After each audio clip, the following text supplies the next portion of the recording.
Welcome to Sethu Chitra kitchen. நான் வந்து கல்கண்டு பொங்கல் பண்ணியிருக்கேன்.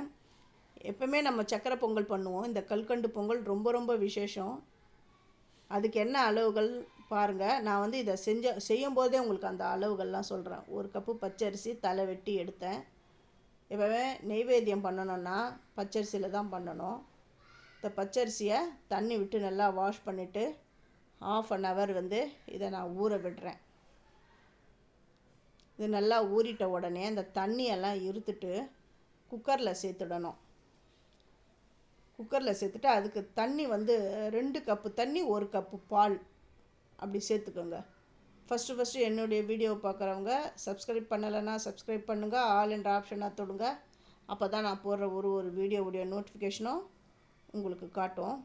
இது எல்லாம் மூடி நான் அடுப்பில் வைக்கிறேன். ப்ளஸ் ஸ்டீம் வந்த உடனே தான் வெயிட் போடணும். அந்த பக்கம் சாதம், இந்த பக்கம் வந்து கல்கண்டை கரைக்கிறேன்.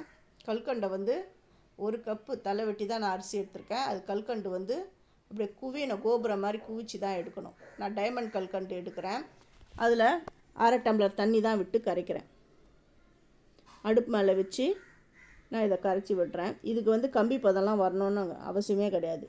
இந்த பிசுன்னு கையில் ஒட்டினாலுமே போதும். அந்த பதம் வந்தாலுமே போதும். அந்த பதம் வந்துடுது. நான் ஸ்டவ் ஆஃப் பண்ணிடுறேன். இந்த பக்கம் அடுப்பில் சாதம் ரெடி ஆகிடுது. 3 விசில் விட்டால் போதும். 3 விசில் விட்டு அந்த ப்ரெஷர்லாம் போன உடனே தான் இந்த வெயிட் எடுக்கணும்.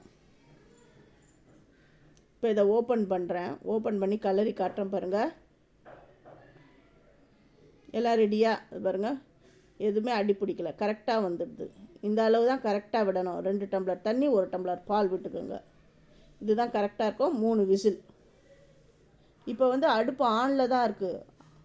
இப்போ மறுபடியும் அடுப்பை வந்து ஆன் பண்ணிவிட்டு அதுக்கு மேலே தான் இந்த குக்கரை வச்சு கலரி விடுறேன். இப்போ என்ன பண்ணுங்கள், நம்ம கரைச்சி வச்சுருக்க கல்கண்டு இருக்குது பார்த்திங்களா, அந்த வாட்டரை அப்படியே ஃபில்டர் பண்ணுங்கள். ஃபில்டர் பண்ணி தான் சேர்க்கணும். கொஞ்சம் திக்காக தான் இருக்கும். எல்லாமே சேர்ந்துடுது. இப்போ எல்லாமே ஒன்று சேர வரா மாதிரி நல்லா கலந்து அந்த சூட்லேயே நல்லா கலந்து விடுங்க.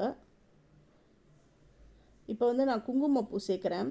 இந்த குங்குமப்பூன்றது ஆப்ஷனல் தான். இருந்தால் சேருங்க, இல்லைன்னா வேண்டாம். இந்த பொங்கல் வந்து வெள்ளையாக இருக்க வேண்டாம் அப்படின்னு கொஞ்சமாக மஞ்சள் பொடி கூட சேர்த்துக்கோங்க. அந்த கலருக்காக சொல்கிறேன். கலர் பொடியில் ஒன்றும் சேர்க்க வேண்டாம். அது உடம்புக்கு நல்லதில்லை. இப்போ வந்து பச்சை கற்பூரம் இதை சேர்க்குறேன். ஏலக்காவும் நான் சேர்த்துட்டேன். குங்குமப்பூக்கு அடுத்தது ஏலக்காய், அப்புறம் பச்சை கற்பூரம் சேர்த்துட்டேன். அந்த பச்சை கற்பூரம் சேர்த்தா தான் அந்த வாசனை ரொம்ப நல்லாயிருக்கும். இப்போ வந்து திராட்சை அப்படியே நான் வறுக்கலாம் இல்லை, பச்சையாகவே நான் சேர்த்துட்டேன். இந்த இதுக்கு பச்சையாக அப்படி போட்டால் தான், ராவா போட்டால் தான் நல்லாயிருக்கும்.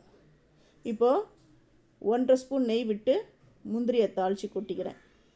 அவ்வளோதான். இதுக்கு நெய்லாம் ரொம்ப ஊற்றணும் அப்படின்ற அவசியம்லாம் கிடையாது. அந்த 1.5 ஸ்பூன் நெய் தான், அவ்வளவுதான். ரெடி ஆகிடுது. இப்போ என்ன பண்ணுங்கள், எல்லாமே ஒரு தட்டில் வச்சுட்டு அதுக்கு மேலே நெய் வேணுன்றவங்க மேலே கூட விட்டுக்குங்க. அது உங்களுடைய இஷ்டம் தான். நான் சாதம்லாம் எடுத்து வச்சுட்டு ஒரு கிண்ணத்தில் எடுத்து அதுக்கு மேலே 1.5 ஸ்பூன் நெய் தான் விட்டுருக்கேன். இதுவே போதுமா. அந்த நெய் வாசனையோட சூப்பராக இருக்கும். ரொம்ப டேஸ்ட்டாகவும் இருக்கும். தேங்க்யூ.